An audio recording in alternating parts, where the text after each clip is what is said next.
ইসলামী শিক্ষা ব্যবস্থা ছাড়া একটি জাতি চলতে পারে না।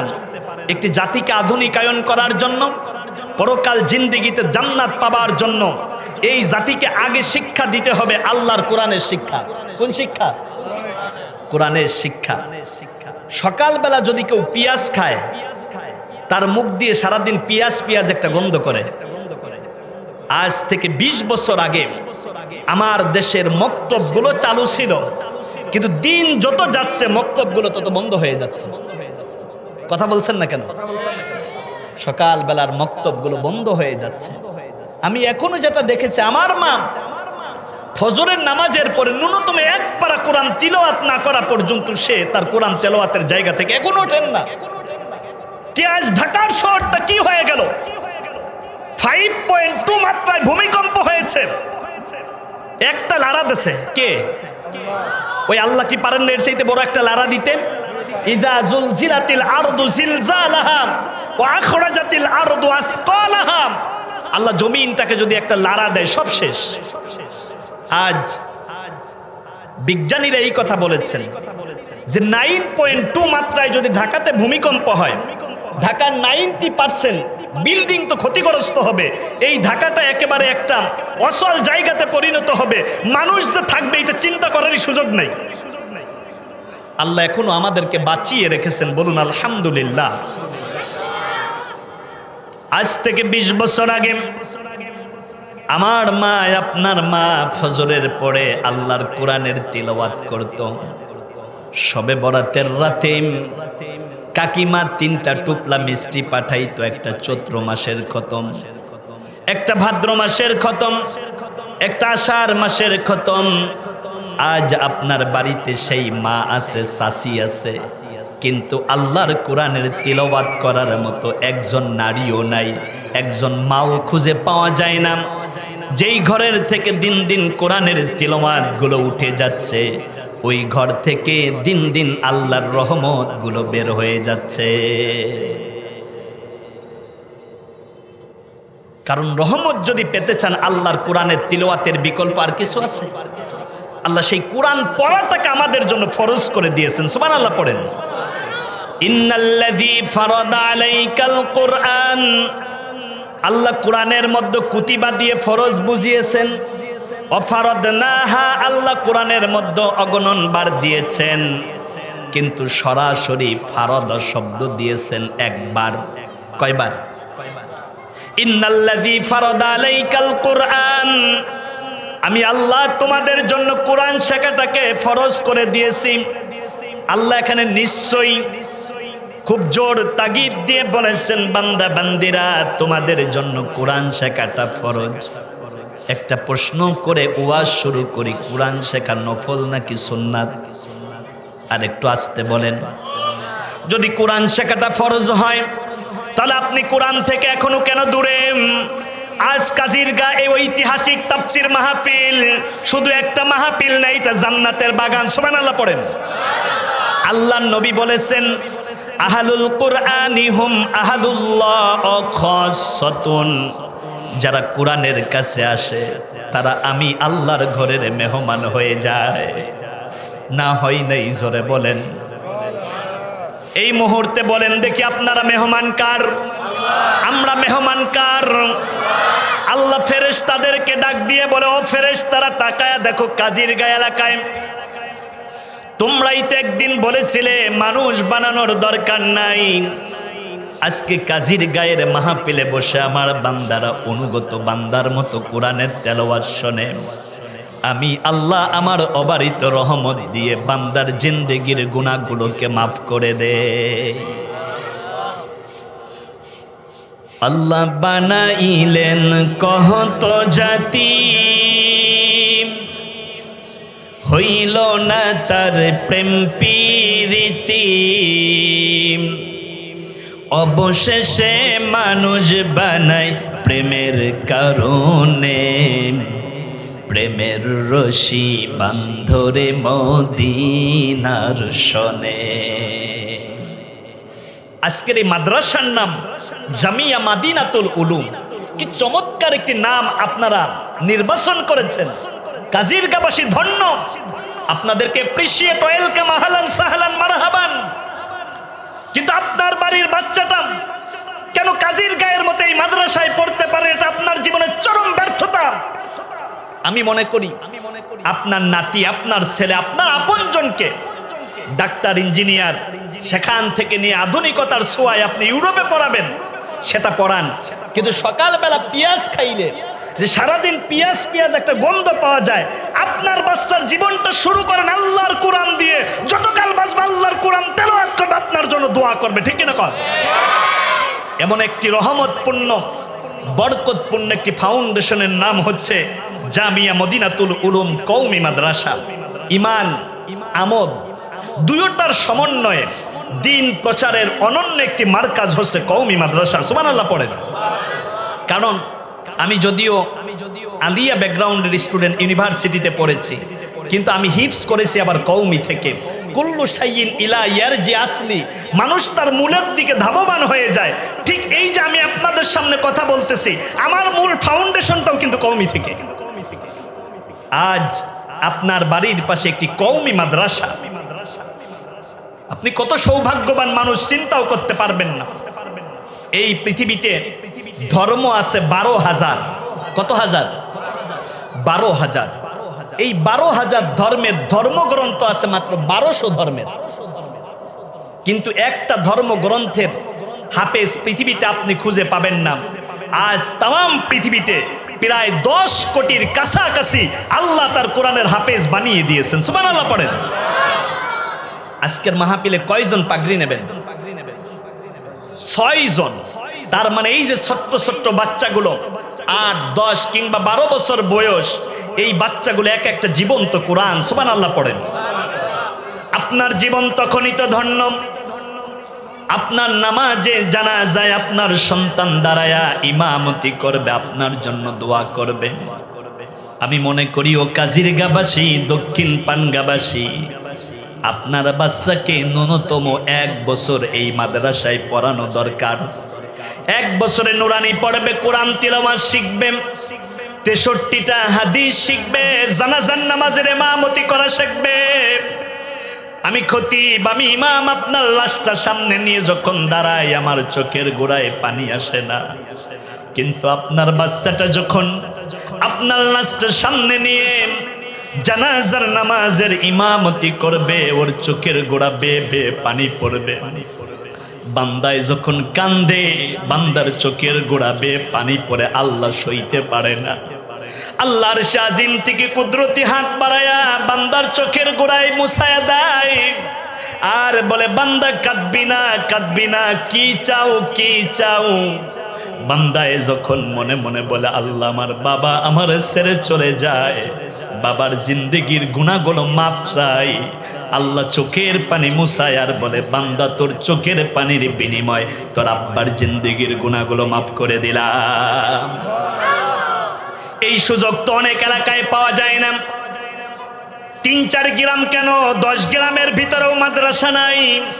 কিন্তু কাজীর গায়ের এই যে মাদ্রাসা, 1 বছর যদি বাচ্চাকে পড়াতে পারেন, বিশ্বাস করেন আপনি মরণের পর আপনার সন্তান জানাজার ইমামতি করবে। আল্লাহু আকবার। এই পৃথিবীতে ধর্ম আছে 12,000। জোরে বলেন কত হাজার? ধর্মগ্রন্থ আছে 1200। একটা ধর্মগ্রন্থের হাফেজ নাই। তামাম পৃথিবীতে প্রায় 10 কোটির উপরে কোরআনের হাফেজ। মনে হয় কেন জানি আল্লাহ আটলান্টিক মহাসাগরের জলরাশিকে ছোট্ট একটা ঝিনুকের মধ্যে ভরে রেখেছে, আর একটা ঝিনুক হচ্ছে আমার আদরের ছোট্ট ছোট্ট কোরআনের হাফেজ। সুবহানাল্লাহ বলা যাবে। এই যে কাজীর গায়ে বিকালে ছোট্ট মাদ্রাসার তলবে এলেমগুলো ঘরে, ও মুরব্বী বাবাজিরা, যুবক ভাইয়েরা, কোশ্চিন কালেও ধমক দেবেন না। মনে পড়ে গেল ঐতিহাসিক ভান্ডারিয়া সিদ্দিকিয়া কামিল মাদ্রাসার মরহুম পীর শাহ মুজাম্মেল হক রহমাতুল্লাহ আলাইহির কথা। আমি তখন তাকসিসে পড়ি। আল্লাহর ওলি, টকটকে সাদা মানুষ ছিলাম। ছাত্ররা খাবার পরে এঠে ময়লাগুলো ফেলে দিত, উনি হাত দিয়ে পরিষ্কার করতেন। একদিন গিয়ে হাত জড়ায়া ধরলাম, দাদা হুজুর আমাদের মতো হাজার হাজার ছাত্র ভান্ডারিয়ায় থাকতে আপনি কেন পরিষ্কার করেন? আমি তাকসিসের ফার্স্ট বয় ছিলাম, আমাকে খুব ভালো চিনতাম। বলল, আবু বকর রে, রাসূলুল্লাহর ওই হাদিস কি তুমি পড়ো নাই? মান সালাকা তরিকান ইয়ালতামিসু ফীহি ইলমাম সাহালাল্লাহু বিহি তরিকান ইলাল জান্নাহ। আমি মুজাম্মেল হক, তার লক্ষ লক্ষ মুরিদ আমারে ডাক দিয়া বলল, আমি মুজাম্মেল হকের পায়ের নিচে আল্লাহর ফেরেশতারা জান্নাতের বিছনা বিছায় নাই। তুমি আল্লাহর কোরআন শেখার জন্য, দিন শেখার জন্য যখনই ঘর থেকে বের হয়েছো, তোমার পায়ের নিচে আল্লাহ রাব্বুল আলামিনের ফেরেশতারা জান্নাতের বিছনা বিছায়া দেয়। আমি তো ভান্ডারিয়ার মাঠ পরিষ্কার করি না, আমি আল্লাহর ফেরেশতাদের জান্নাতের বিছনা পরিষ্কার করি। কিয়ামতের ময়দানে আল্লাহ যদি এই ওসিলায় আমাকে মাফ করে দেয়, এটাই আমার জীবনের বড় পাওয়া। ও কাজিরিগাবাসী, দক্ষিণ পানগাবাসী, মাদ্রাসার ছোট্ট তলবে এলেমগুলো মসজিদে গিয়ে মাঝে মাঝে একটু হাঁটাহাঁটি করে উচ্চ আওয়াজে কথা বলেন। অনেক সময় আপনি ধমক দিয়ে ফেলেন, দেবেন না, কারণ আপনার চাইতে, আমার চাইতে আল্লাহর কাছে ওরা কোটি গুণ বেশি দামি। পুষ মাসের কনকনে শীতের ভিতরে আপনি যখন লেপ কাঁথা কম্বল মোড়া দিয়ে ঘুমান, এই ছোট্ট বাচ্চাগুলো ঠান্ডা পানি দিয়ে অজু করে করে আল্লাহর কোরআন বের করে, আল্লাহর কোরআনের কালো রেখার উপরে হাত বোলায়, জবান দিয়ে আল্লাহর কোরআন তিলাওয়াত শুধু ওরা করে না, ওরা আল্লাহর সাথে কথা বলে। ওই বাচ্চাগুলো যখন কাজির এলাকা দিয়ে ঘরে সামনে চপের দোকান ডাক দেন, ছোট্ট ভাই তুমি এদিকে আসো, তল বেলেম তুমি এদিকে আসো। 10 জন বাচ্চাকে 5 টাকার 10টা চপ কিনে দেন। আমি যখন হেফসখানায় পড়ি তখন চপের দাম ছিল 50 পয়সা, আটানা।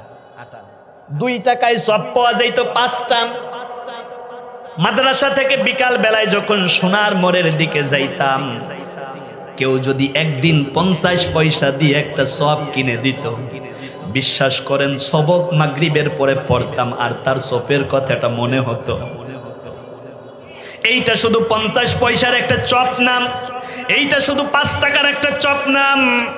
যেই তলবে এলেম আপনার কিনে দেওয়া একটা চপ খাওয়ার পর আল্লাহর কোরআনের তিলাওয়াত করে, এই হাফেজকে আল্লাহ কিয়ামতের ময়দানে 10 জনকে সুপারিশ করে আল্লাহর জান্নাতে নেওয়ার সুযোগ করে দেবেন। না হয় নাই, জোরে বলেন। আল্লাহর নবী বলেছেন, কথা আল্লাহর রসুলের, কার কথা বিশ্বাস হয় কি? 99%, গুড। এর নাম ইমান, এর নাম কি?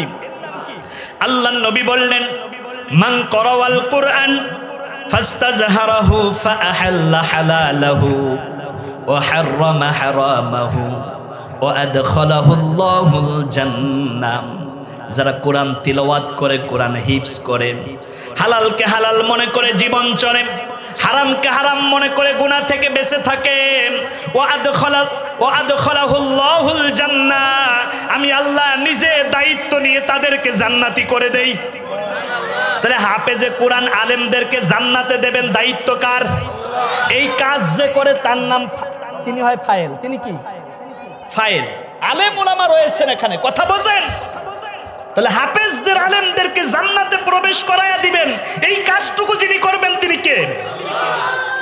এই আলেমদেরকে পছন্দ করেন আল্লাহ, কারণ এরা মনোনীত না, এরা নির্বাচিত না, এরা আল্লাহর পছন্দের। আল্লাহর কি? আল্লাহ ইস্তফা করেছেন।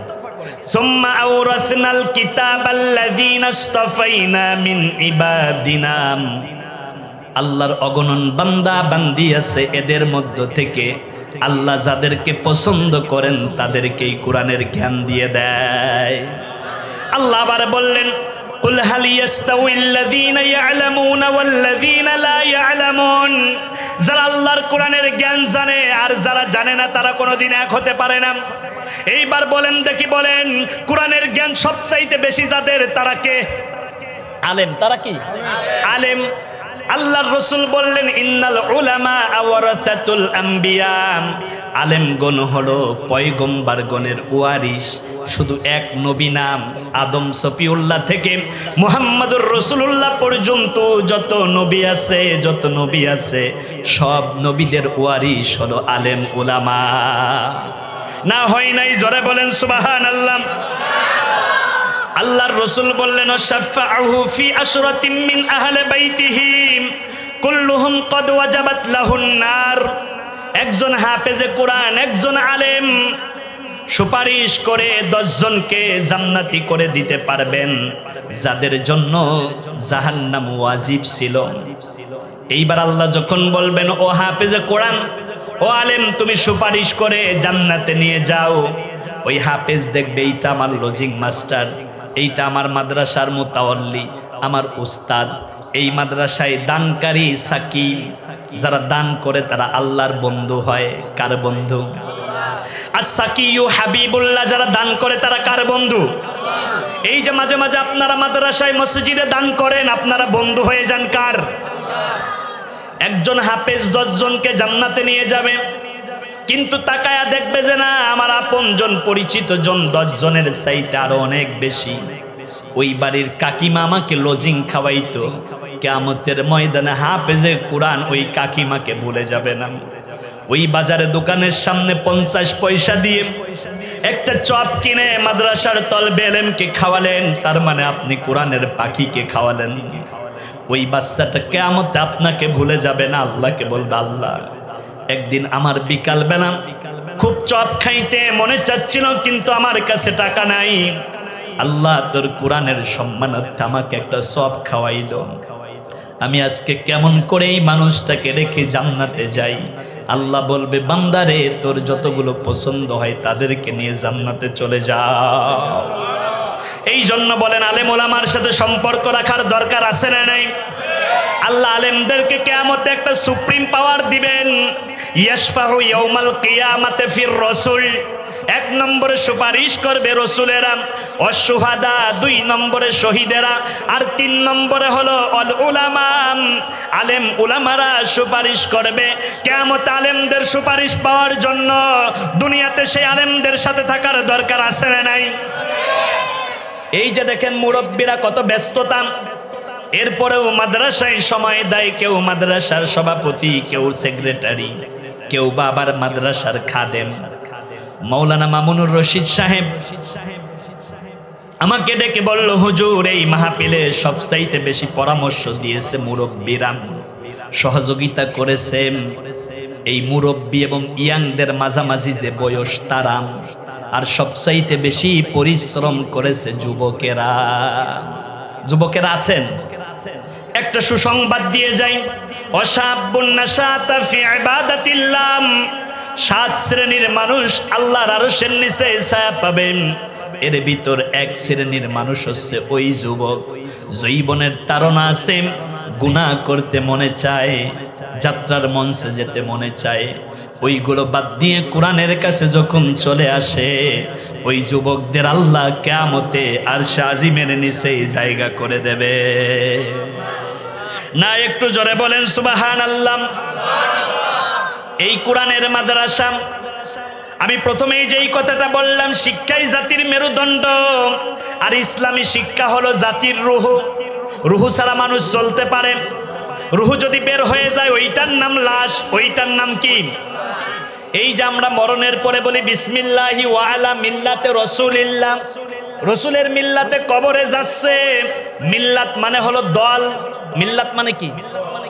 দুনিয়াতে রসুলের সুন্নাত মানেন নাই, রসুলের সুন্নাতের অনুসরণ করেন নাই, মুখের মধ্যে বারংবার বেলেট লাগায়া আপনি দাড়ির মধ্যে খুর দেন, আপনি দাড়িতে খুর দেন নাই, রসুলুল্লাহর কলিজায় আঘাত করলেন।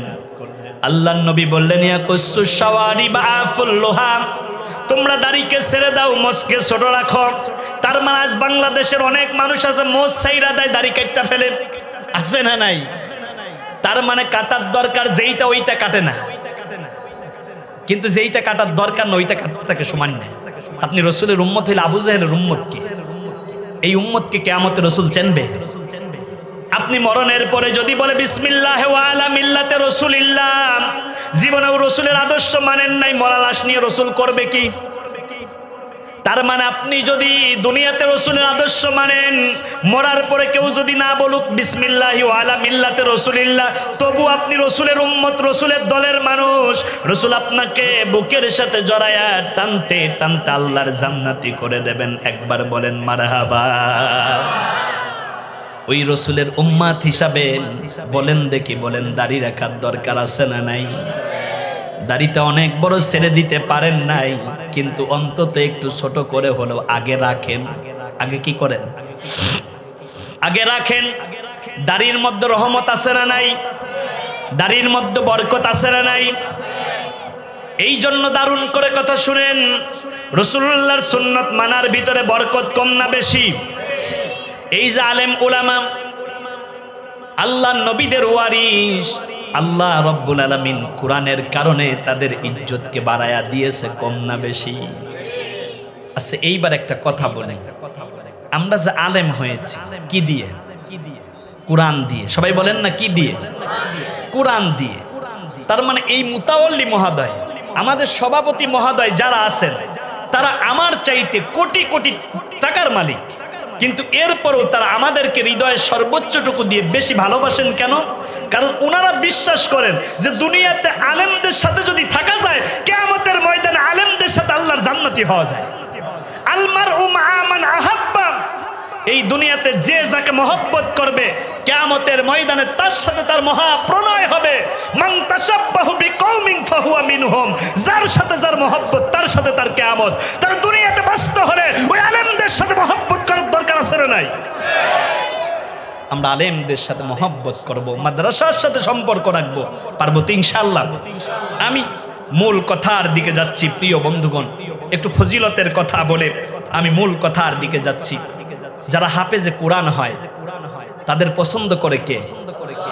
ওই যে বললাম, সুম্মা আওরাসনাল কিতাবাল্লাযীনা ইসতাফাইনা। ইসতাফা মানে আল্লাহ পছন্দ করে। পছন্দ করেন কে? পছন্দের একটি ব্যাখ্যা করি আমি।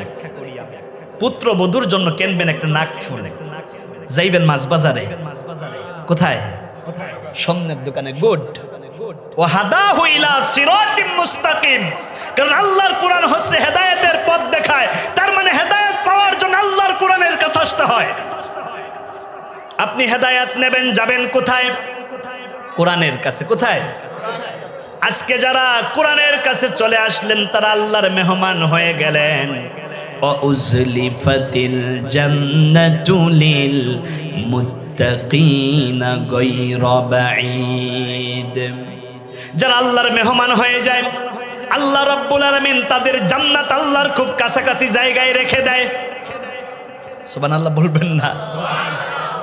ফিরাউনের বিবি আসিয়া রাদিয়াল্লাহু তাআলা আনহা আল্লাহকে ডেকে বলেছিল, আয় আল্লাহ তাআলা, রব্বিবনিলি ইনদাকা বাইতান ফিল জান্নাহ, তুমি আমাকে জান্নাত দেবা তা তো জানি, কিন্তু যেমন তেমন জান্নাত দিলে আমি খুশি না। এমন একটা জান্নাত দিবা আল্লাহ যেখান থেকে তোমাকে দেখা যায়। ফিরাউনের বিবি আসিয়া আল্লাহর কাছে এই দোয়া করেন, আর আল্লাহ রাব্বুল আলামিন উম্মতে মুহাম্মাদির কারণে আমাদেরকে একটা সুসংবাদ দেয়, ওয়া উজলিফাতিল জান্নাতু লিল মুত্তাকিনা গায়রা বাইদ। বান্দা, তুই আমি আল্লাহর মেহমান হয়ে যাওয়ার কারণে, আমি আল্লাহর কোরআনের কাছে আসার কারণে আমি আল্লাহ রাব্বুল আলামিন আমার খুব কাছাকাছি জায়গায় তোদের জান্নাতের ব্যবস্থা করে দেব। উম্মতে মুহাম্মাদির দাম কম না বেশি? কুনতুম খায়রা উম্মাতিন উখরিজাত লিন-নাস তা'মুরুনা বিল মা'রুফ। এক নম্বর সৎ কাজের আদেশ করবেন। এক নম্বর কি করবে? আর দুই নম্বর অসৎ কাজের নিষেধ করবে। সবক কয়টা? আরো জোরে। জোর হলো না? এক নম্বরে সৎ কাজের আদেশ করব, আর দুই নম্বরে অসৎ কাজের নিষেধ করব। এইবার বলেন দেখি, বলেন কাজ হবে কয়টা? আরো জোরে, জোরসে বলেন। জোর হলো না? সবাই বলেন কাজ কয়টা? তাহলে আমার কাছ থেকে যদি এই দুইটা সবক নিয়ে যাইতে পারেন, পরের হুজুরের কাছ থেকে আরো দুইটা নেবেন, অনেক বেশি সবকের দরকার নাই। সবক কয়টা? সৎ কাজের আদেশ, অসৎ কাজের নিষেধ। আজান ওনাদের একটু আগে, না, আমাদের বাকি মসজিদগুলোতে 7টা বাজে। আমরা আরো 15 মিনিট আপনাদের সাথে আছি ইনশা। আপনাদের খুব কষ্ট হয়ে যাচ্ছে না তো? আমি হাফেজদের কথা বলতেছিলাম। হাফেজে কোরআন কারা হয়? এর আল্লাহ রব্বুল আলামিনের পছন্দের বান্দা যারা, তারাই হাফেজে কোরআন হয়ে যায়। সুবহানাল্লাহ। আলামে রুহু জগতে যারা নবী পাকের রুহু দেখে, তারাই দুনিয়াতে হাফেজ এবং আলেম হবার মতো একটা সৌভাগ্য অর্জন করে ফেলে। এই যে তাকায়া দেখেন, হাফেজ মাওলানা মুফতি রহমতুল্লাহ, হাফেজ মাওলানা নাজমুল হক, মুফতি মেজবাহুর রহমান, অনেক হাফেজে কোরআন আছে যারা আলামে রুহু জগতে আমার নবী পাকের রুহু মোবারক দেখেছে। একবার বলেন মারহাবা। এই আলেমদের চেহারার দিকে তাকাইবেন মায়ার নজরে, কারণ শেষ জামানার উম্মত তো নবী পাবে না। আলেমদের চেহারার দিকে তাকানোর পরেই তারা নবীর একটা সুঘ্রাণ পেয়ে যাবে। সুবহানাল্লাহ। থাক, আলেমদের সাথে একটু হাত যদি মিলাতে পারেন, তাহলে আপনি নবীর ওয়ারিসের সাথে হাত মিলানোর কারণে কিয়ামতের ময়দানে আল্লাহর রসুল হয়তো আপনার সাথে মুসাফা করবেন। এই দুনিয়াতে সন্তানদেরকে দিন শেখানোর দরকার আছে না নাই? এটা ফরজ করেছেন কে? সূরা কসসের 85 নম্বর আয়াত, ইন্নাল্লাযী ফারাদা আলাইকাল কুরআন, আমি আল্লাহ কোরআন শেখাটা ফরজ করেছি। এইবার বলেন, কোরআন শেখা নফল নাকি সুন্নাত? আরো জোরে। যদি ফরজ হয়, তাহলে দক্ষিণ পাঙ্গা কাজিরগা এলাকার যত মানুষ আছেন, আপনার নাতি, আপনার ছেলে, আপনার আপনজনদেরকে আগে কাজিরগা মাদ্রাসায় ন্যূনতম 1 বছর পড়াবেন। কত বছর? 1 বছর। 1 বছর পড়ানোর পরে যদি দেখেন তার মেধাটা ভালো আছে, হেফজখানায় দিয়ে দেন। 15 মাস কিংবা 18 মাস, সর্বোচ্চ 2 বছর 2.5 বছরে হাফেজে কোরআন হয়ে যাবে। বাকি 6 মাস সে কোরআন শোনাবে। এরপরে যদি চিন্তা করেন আপনি আপনার আপনজন সন্তান নাতিকে ডাক্তার বানাবেন, ইঞ্জিনিয়ার বানাবেন, তখন তার বয়স যদি 13 বছর হয়, ক্লাস 8-এ ভর্তি করে দেন, দেখবেন সে ইন্টারমিডিয়েট শেষ করে মেডিকেলে অ্যাডমিশন দিয়ে ডাক্তার হয়ে যাবে। একদিকে হাফেজে কোরআন, অপর দিকে ডাক্তার। ছোটবেলায় তার সাথে যারা পড়তো তারা শুধু ডাক্তার হবে, আর আপনার একটু বুদ্ধিমত্তার পরিচয়ের কারণে আপনার সন্তানটা হাফেজে কোরআন এবং ডাক্তার হয়ে যাবে। আমার বন্ধুগণ, হাফেজ হবে যারা, কিয়ামতের ময়দানে আল্লাহ রাব্বুল আলামিন তাদেরকে ফেরেশতাদের সাথে জান্নাতে থাকার সুযোগ করে দেবেন। সুবহানাল্লাহ। আসতে বলেন। শুধু ফজিলতের কথাগুলো আমি বলে শেষ করতেছি। এই দুনিয়াতে যারা হাফেজ এবং আলেম হবে, আল্লাহ রাব্বুল আলামিন নবীদের সামনে আল্লাহ নিজ হাতে তাদেরকে নূরের পোশাক পরাইয়া দেবেন। আলেম উলামা যেখানে, এইবার কিয়ামত আল্লাহ রাব্বুল আলামিন আলেমদেরকে, হাফেজদেরকে বলবেন, তোমরা তিলাওয়াত করতে থাকো। আলেম হাফেজরা কোরআন তিলাওয়াত করবে। যে যতটুকু তিলাওয়াত করবে আল্লাহ রাব্বুল আলামিন তার ততটুকু উচ্চ মাকাম দিয়ে দেবেন। এইবার আমার বন্ধুগণ, আমার ভাইয়েরা, আর হাফেজের মা, হাফেজের বাবা যদি হতে পারেন, আল্লাহর রাসূল সাল্লাল্লাহু আলাইহি ওয়াসাল্লাম আমাদেরকে চমৎকার করে জানায়া দিলেন, দুনিয়ার মানুষেরা তোমরা শুনে নাও, এই দুনিয়াতে যারা হাফেজে কোরআনের মা হবে, আলেমের বাবা হবে, কিয়ামতের ময়দানে আল্লাহ হাফেজ আলেমের মা বাবার মাথার উপরে নূরের তাজ পরাইয়া দেবে। তামাম পৃথিবীর শাসক পয়গম্বর সুলাইমান আলাইহিস সালামকে আল্লাহ তামাম পৃথিবীর রাজত্ব দিয়েছিলেন। এইবার বলেন, আমাদের বাংলাদেশের মতো ছোট্ট একটি দেশের প্রধানমন্ত্রী না তামাম পৃথিবীর প্রধানমন্ত্রী? তামাম পৃথিবীর একজন প্রেসিডেন্ট। যখন তাদের সামনে আল্লাহ রাব্বুল আলামিনের ফেরেশতারা হাফেজে কোরআনদের মাথার মধ্যে নূরের তাজ পরাইয়া দেবেন, হাফেজে কোরআন আলেমের মা বাবার মাথার মধ্যে নূরের টুপি পরাইয়া দিবেন, পয়গম্বর সুলাইমান আলাইহিস সালাম আফসোস করবেন, আল্লাহকে ডেকে ডেকে বলবে, আল্লাহ তারা এরা আবার কোন জামানার নবী, এরা কোন জামানার রসুল, এদেরকে তো চিনলাম না। আল্লাহ ডেকে বলবে, পয়গম্বর সুলাইমান রে, এরা নবীও না, রাসূলও না, আমার বন্ধু হাবিবুল্লাহর উম্মতে মুহাম্মাদি। আর উম্মতে মুহাম্মাদির ভিতরে হাফেজে কোরআন ছিল, আলেম ছিল, তাদের মা বাবাকে আমি আল্লাহ নূরের টুপি পরাইয়া সম্মানিত করে দিলাম। ও কাজিরগাবাসী, দক্ষিণ পাঙ্গাবাসী, আপনি কিয়ামতের ময়দানে যদি মাথার মধ্যে নূরের তাজ পড়তে চান, তাহলে অবশ্যই আপনার সন্তানকে হাফেজ এবং আলেম বানানোর দরকার আছে না নাই? আর একটু আসতে বলেন, আছে না নাই? এই জন্য শেষ একটি মেসেজ দিয়ে আমি আজকে আপনাদের মাঝ থেকে বিদায় নিতে চাচ্ছি। এই যে মাদ্রাসা, এই মাদ্রাসার ছাত্রদের সাথে আমাদের থাকার দরকার আছে না নাই? এই মাদ্রাসার সাথে থাকার দরকার আছে না নাই? মাদ্রাসায় ছাত্র দেব, মাদ্রাসায় নাতিকে দেব, মাদ্রাসায় ছেলেকে দেব, আর সামর্থ্য অনুযায়ী মাদ্রাসায় সর্বোচ্চটুকু দিয়ে আমরা সহায়তা করব, পারবো তো ইনশাআল্লাহ? এই যে জানুয়ারি থেকে এই মাদ্রাসায় ভর্তি শুরু হবে, আপনার নাতি, আপনার সন্তান, আপনার আপনজনকে অন্তত 1 বছর পড়াবেন মাদ্রাসায়, পারবেন ইনশাআল্লাহ? আর সর্বশেষ হচ্ছে এই মাদ্রাসার প্রতি আপনারা সুদৃষ্টি রাখবেন, যাতে করে এই মাদ্রাসা কোনো একদিন দাওরায়ে হাদিস মাদ্রাসা হয়, এখান থেকে যেন আলেম বের হয়, এখান থেকে যেন একজন তলবে ইলম মাস্টার্স ডিগ্রি শেষ করে বের হতে পারে। এজন্য কাজিরগাবাসী এবং দক্ষিণ পানগাবাসী আপনাদের কলিজার সর্বোচ্চটুকু দিয়ে এই মাদ্রাসার সাথেই থাকতে হবে। কারা কারা মাদ্রাসার সাথে থাকতে রাজি, 2 হাত তুলে আল্লাহকে দেখান। লিল্লাহে তাকবীর।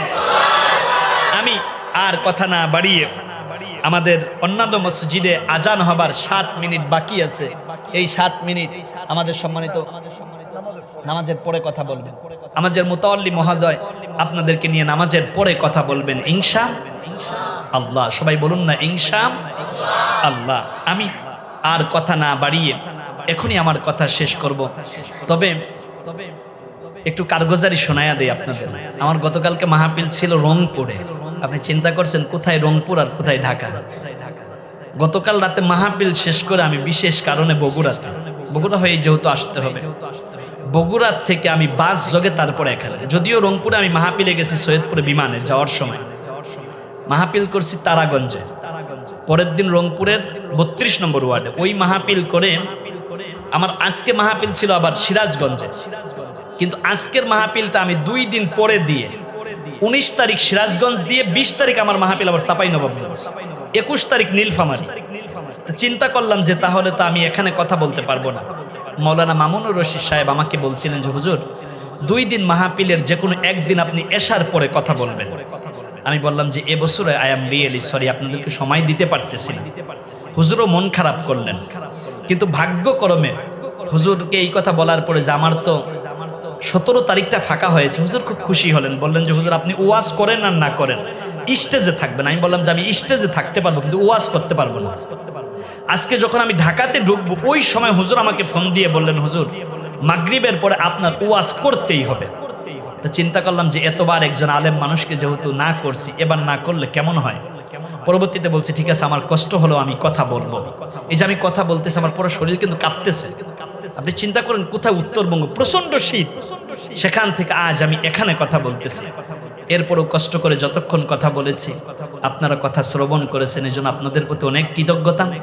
অনেক গুণীজন সুদীজন আপনারা কষ্ট করে মাহফিলে আসছেন, আপনাদেরকেও মোবারকবাদ। এখানে রেখেই আমি আজকের মতো কথা শেষ করছি।